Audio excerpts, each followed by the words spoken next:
Hello and welcome. My name is Balls Mahogany and I will be doing a Dark Souls 2 Scholar of the First Sin speedrun test of the first few bosses. Tried this a couple times before. This isn't my first rodeo with the recording, but still trying to get the recording software down, as well as get a good recording made. So without further ado, there we go.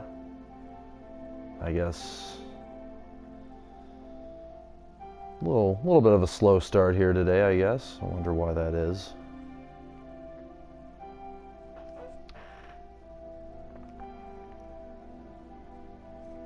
There we go. Alright, so here we go. We're going to do a new game. We're going to start with a knight. Sorry, not a knight. We're going to start with a warrior class. Warrior class has 15 strength and 11 dex right off the bat. Perhaps. So what that means is that we can make the greatsword our starting weapon if we so desire. And I do so desire. So let's get her going. The goal for this little video, since I'm limited to 15 minutes at the moment with my software, the goal of this video is going to be to get through the Dragon Rider and the Flexile Sentry as fast as possible. Let's see. Sorry, phone went off. Really should silence that when I'm making videos, I guess. Although this is a tester, so no one's really gonna see this, but whatever. We'll try to pretend like they will. We're gonna go ahead, skip all the cutscenes. I'm going to play this assuming you're at least familiar with Dark Souls 2 or the series, so I'm not going to be explaining basics or anything like that. I do waste a little bit of time here making her look how I want. My partner in crime, Luthamir, he likes to make really ugly women. I prefer to make pretty girls. All people come. So I'm always the beautiful sister and he's always the ugly duckling.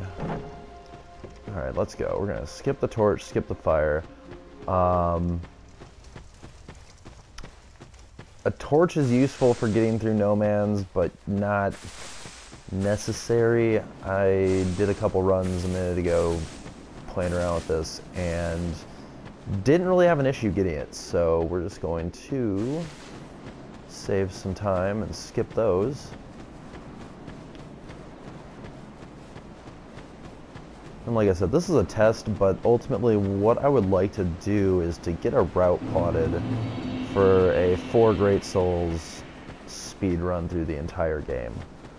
I know a lot of people play with the rotten percent and consider that a speed run. I don't consider that very legitimate. I know it's within the bounds of the game, you know, it's not like cheating or anything like that, but I really don't like the idea of just farming out one great soul until you have a million soul memory and going from there. I think it's a lot better of a challenge, a lot more interesting, and a lot more exciting to do a 4 Great Souls run, even though the run itself will end up being longer. I just like it more, I guess is what it comes down to. I just think it's a more challenging speed run to stay on top of. So we skipped everything in Majula except for grabbing the flask. The flask, I probably didn't need to grab it, but you got to grab it at some point if you want to level up, so you might as well just do it there when you light the fire. I'm trying to pay attention to my stamina here, but I'm not doing too good of a job of it.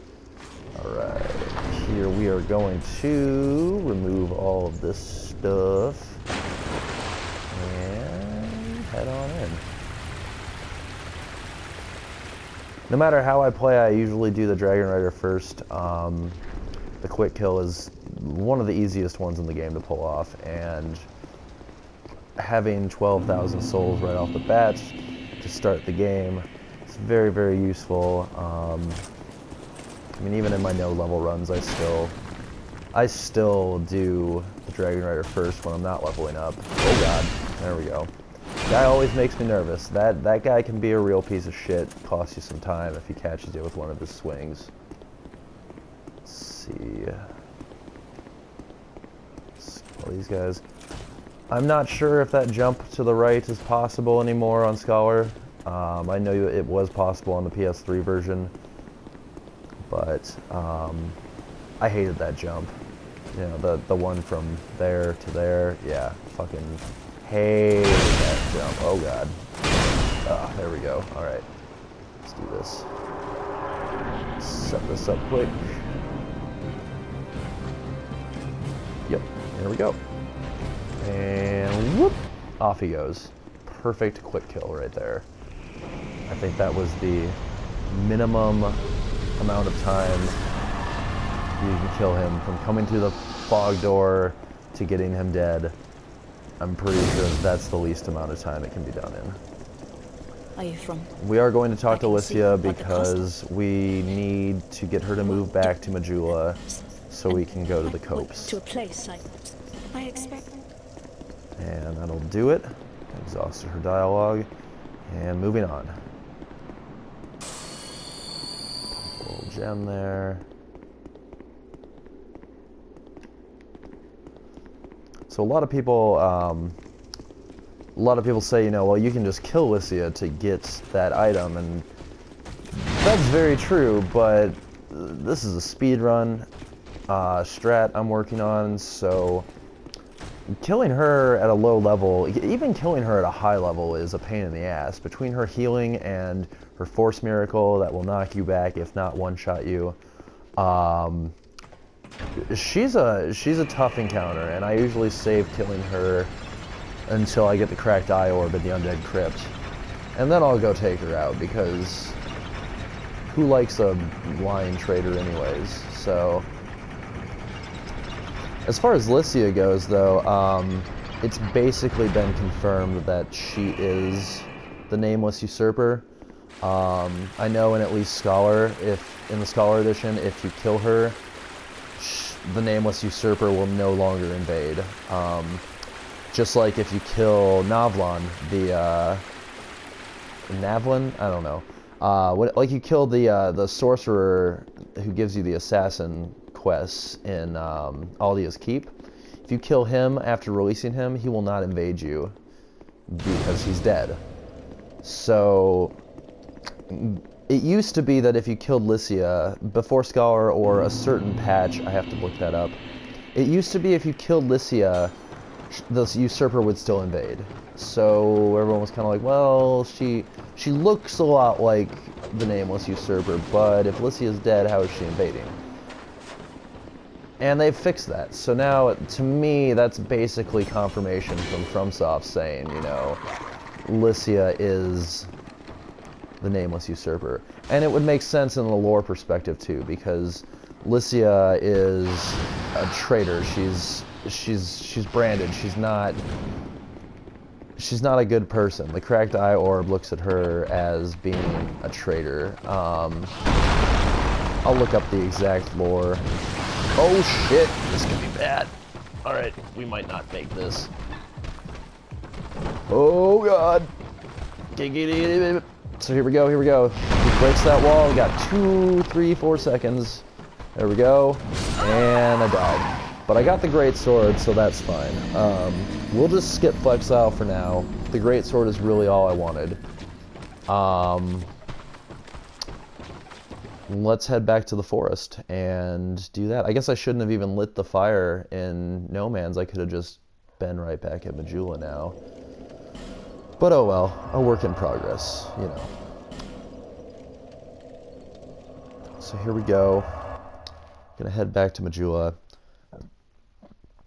Anyways, as I was saying, Licia is a traitor, and I think that what she is doing is she claims to be here on a mission of peace. You know, she's here to spread the good word from the sect in Lindelt. We'll get into Lindelt and all that way later on a lore playthrough, but basically I think she's full of shit. I think she came here under the guise of spreading the word. I think she meets people and then invades them to steal their humanity.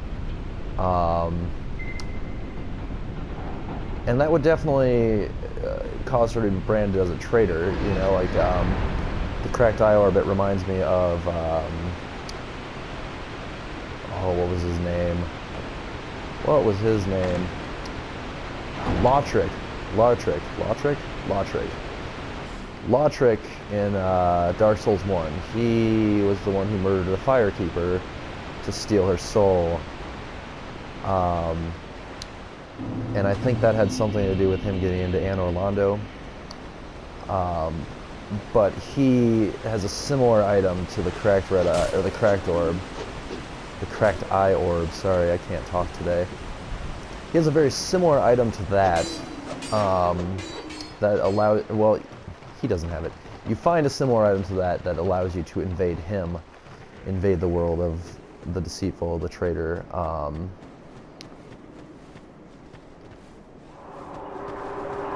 Yeah, you know, I don't really know where I was going with this, but basically, yeah, Alicia, not a good person.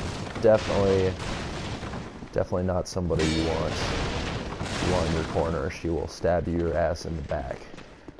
She will fuck you up. She's got some powerful miracles at her behest. Oh god. Yeah, there we go. Okay. So everyone's familiar with the forest. There's not really a whole lot of interesting shit here, except this guy I'm gonna have to take out before I can light the fire. So we're gonna two-hand the greatsword. Got that. One more time. There we go. And that's a good example of why I like the greatsword as a starting weapon.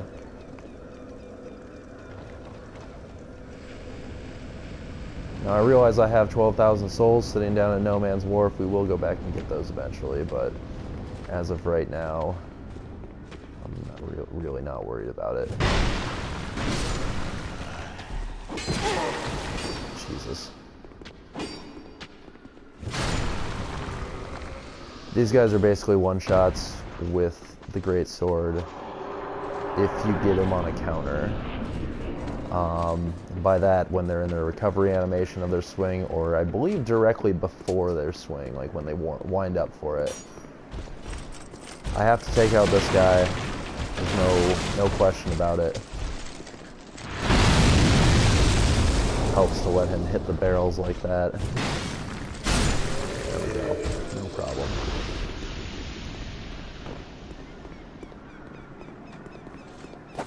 Now what I want to do, I don't have any fire bombs, so we want to get this motherfucker to light him up. We might have to take care of this guy first, though. Yep, there he goes. 1, 2. I'm not sure I can withstand a hit. There we go. Perfect. Now we can bonfire down. And let's go take out the giant.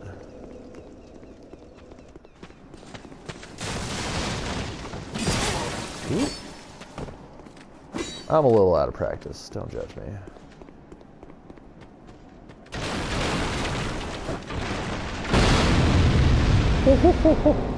Holy shit. That was very, very narrow window of getting away from the explosion there. Well, I guess the counter doesn't always kill them. To do a swing. Whatever.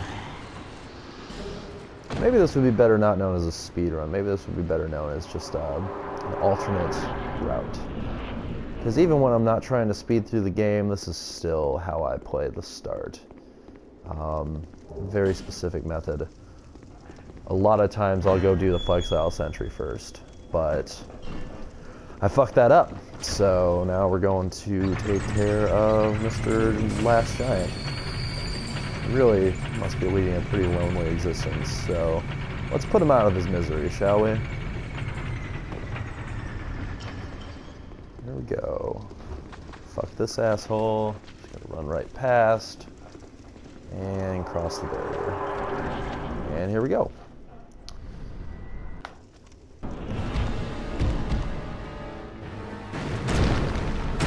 Look at the damage an unbuffed, unupgraded greatsword does to this asshole.